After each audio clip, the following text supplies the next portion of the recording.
नमस्कार दोस्तों, आज है 27 फरवरी। तो अपन 27 फरवरी से संबंधित इम्पोर्टेंट क्वेश्चंस को डिस्कस करेंगे। तो चल पहले क्विक रिवीजन कर लेते हैं जो अपन ने शनिवार को पढ़ा था उसका। ITU2 बिजनेस फोरम 2023 के पहले सम्मेलन आयोजन कहाँ हुआ था? तो ये UAE के दुबई में हुआ। ITU2 में कुल 4 देश हैं। I से इजराइल और I से इंडिया, है ना, और U से UAE और U से USA। कुल 4 देश हैं जो कि इंडिया, इजराइल, USA, UAE हैं। और बिजनेस फोरम 2023 के पहले सम्मेलन का आयोजन दुबई, UAE में हुआ था। ओके। सकल घरेलू जलवायु जोखिम रैंकिंग 2023 में भारत के कितने राज्य दुनिया के 50 सबसे अधिक जोखिम वाले राज्यों में शामिल किए गए? तो ये 9 भारत के राज्य हैं जो दुनिया के 50 सबसे अधिक जोखिम वाले राज्यों में शामिल हैं। पहली बार मालाबार बहुपक्षीय नौसैनिक अभ्यास 2023 की मेजबानी कौन सा देश करेगा?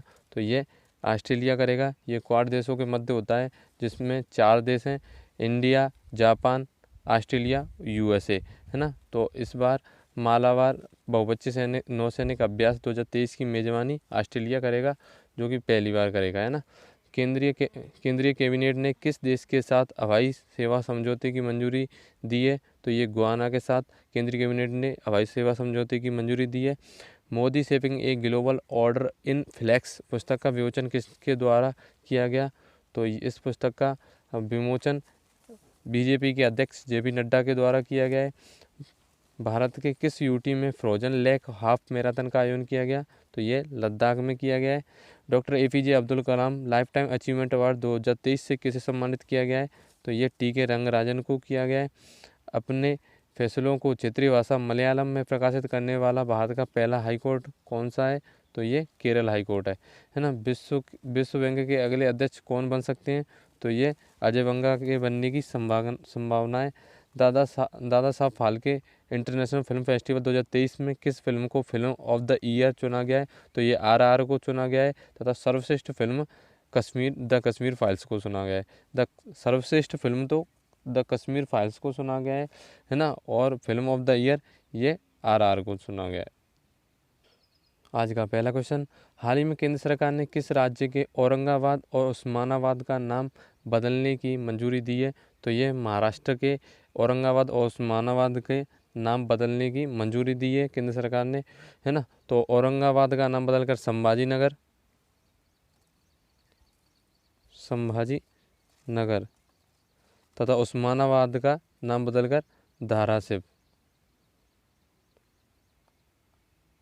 करने की मंजूरी दी है ना। औरंगाबाद का संभाजी नगर और उस्मानाबाद का धाराशिव करने की मंजूरी दी है, और ये दोनों ही महाराष्ट्र में स्थित हैं।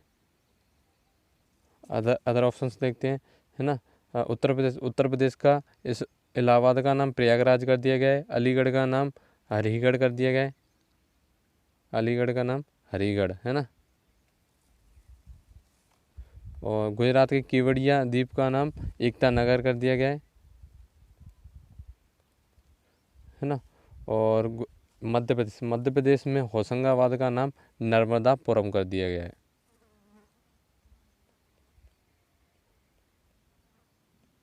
ये हो गए अदर ऑप्शंस। अगला क्वेश्चन, हाल ही में FATF ने किस देश की सदस्यता को निलंबित किया है? फाइनेंशियल एक्शन टास्क फोर्स ने किस देश की सदस्यता को निलंबित कर दिया है? तो ये रसिया की सदस्यता को निलंबित कर दिया है, जिसका कारण क्या था? यूक्रेन वर्सेज रसिया वॉर, है ना। यह वॉर के कारण FATF ने इनकी सदस्यता को निलंबित कर दिया है, रसिया की को, है ना। फाइनेंशियल एक्शन टास्क फोर्स यह बेसिक मनी लॉन्ड्रिंग एवं आतंकवाद वित्त पोषण पर निगरानी रखता है ना। और इसका मुख्यालय पेरिस, फ्रांस में है। इसके अध्यक्ष T राजा कुमार हैं और संस्थापक G7 देश हैं, है ना, जिसमें Canada, USA, UK, Italy, France, Germany है ना। G7 कंट्री में Canada, USA, UK, France, Italy, और जर्मनी देश है, इन्होंने ये संस्थापक देश हैं G7 और इसकी स्थापना जुलाई 1989 में की गई थी। कुल 29 देश सदस्य हैं इसके। भारत 2006 में इसका पर्यवेक्षक और वर्जर बना था तथा 2010 में पूर्ण सदस्य बन गया। अगला क्वेश्चन, हाल ही में भारत ने किस देश के साथ लंबी अवधि के कच्चे तेल की खरीद सहित तेल और गैस क्षेत्र में सहयोग करने पर सहमत हुआ है? तो ये भारत गुयाना के साथ कच्चे तेल की खरीद के सहयोग में सहमत हुआ है, गुयाना के साथ, है ना। और गुयाना के साथ अभी हाल ही में हवाई समझौते पर मंजूरी दी है, हवाई सेवा पर मंजूरी दी है ना कैबिनेट ने। और अभी ये कच्चे तेल के खरीद के सहमति दी गई है ना कैबिनेट के द्वारा। और गुयाना क्योंकि गुयाना में 2012 की जनगणना के अनुसार गुयाना की 40% जनसंख्या हिंदू है तथा यहाँ का दूसरा सबसे बड़ा धर्म हिंदू है ना। तो यहाँ पे भारत के द्वारा हवाई सेवा चालू की गई है और कच्चे तेल की खरीद के लिए सहमति दी गई है ना। और भारत विश्व का तीसरा सबसे बड़ा कच्चे तेल का आयातक देश है ना। कच्चे तेल का आयातक तीसरा सबसे बड़ा है। अदर ऑप्शंस, ऑस्ट्रेलिया के साथ फ्री ट्रेड एग्रीमेंट हुआ है और जर्मनी के साथ हाइड्रोजन टास्क फोर्स का गठन किया गया है भारत के द्वारा। ओके। अगला क्वेश्चन, 24 फरवरी 2023 को किस योजना ने 4 साल पूरे किए हैं? तो ये प्रधानमंत्री किसान सम्मान निधि योजना ने 24 फरवरी 2023 को 4 साल पूरे किए गए हैं।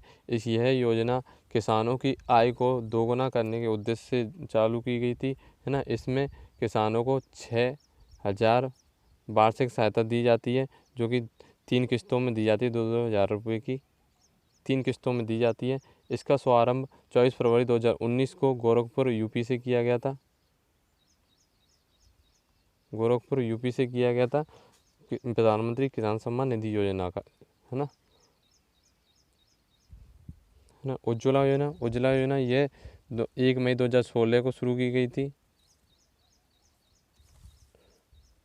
बलिया उत्तर प्रदेश से, है ना, बलिया उत्तर प्रदेश से। और इसका दूसरा संस्करण जो महुआ से शुरू किया गया था, है ना, दूसरा संस्करण महुआ से शुरू किया गया था, महुआ यूपी से, महुआ उत्तर प्रदेश से।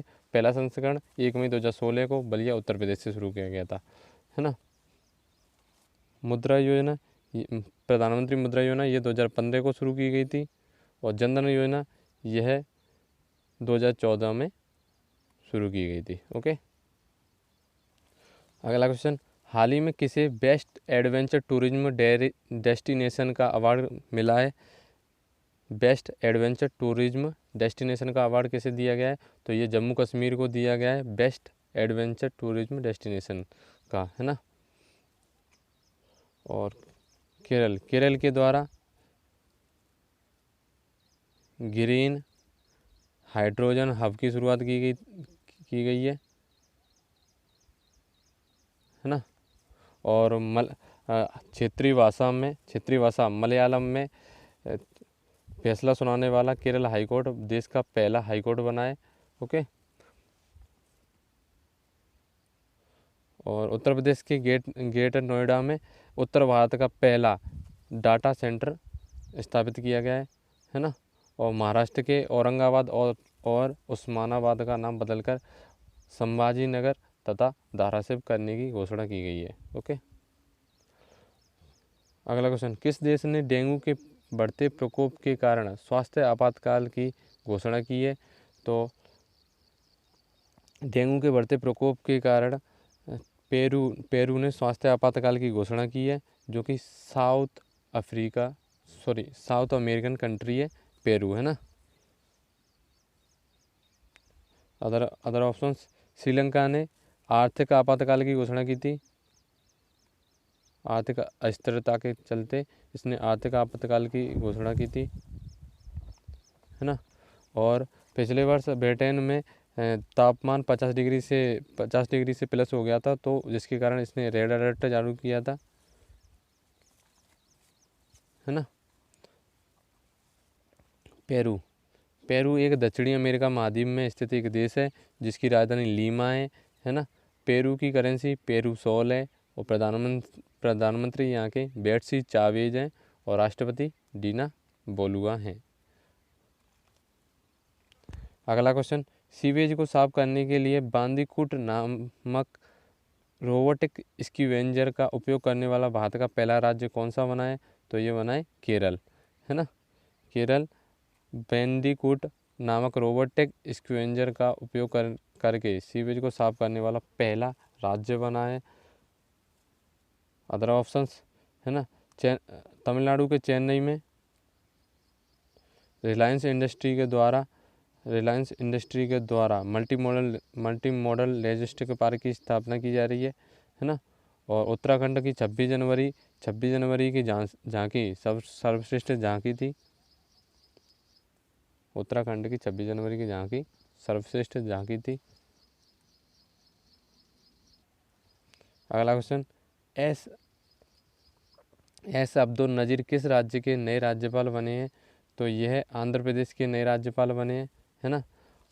और यहाँ के मुख्यमंत्री जगनमोहन रेड्डी हैं, वाईएस जगनमोहन रेड्डी। और अब राज्यपाल एस अब्दुल नज़ीर बन चुके हैं, आंध्र प्रदेश के, है ना। और अदर ऑप्शंस, पश्चिम बंगाल के पहले जगदीप धनखड़ थे जो अब हमारे उपराष्ट्रपति बन गए हैं, है ना। अभी प्रेजेंट टाइम में आनंद बोस यहाँ के राज्यपाल हैं। लद्दाख के बीडी मिश्रा हैं।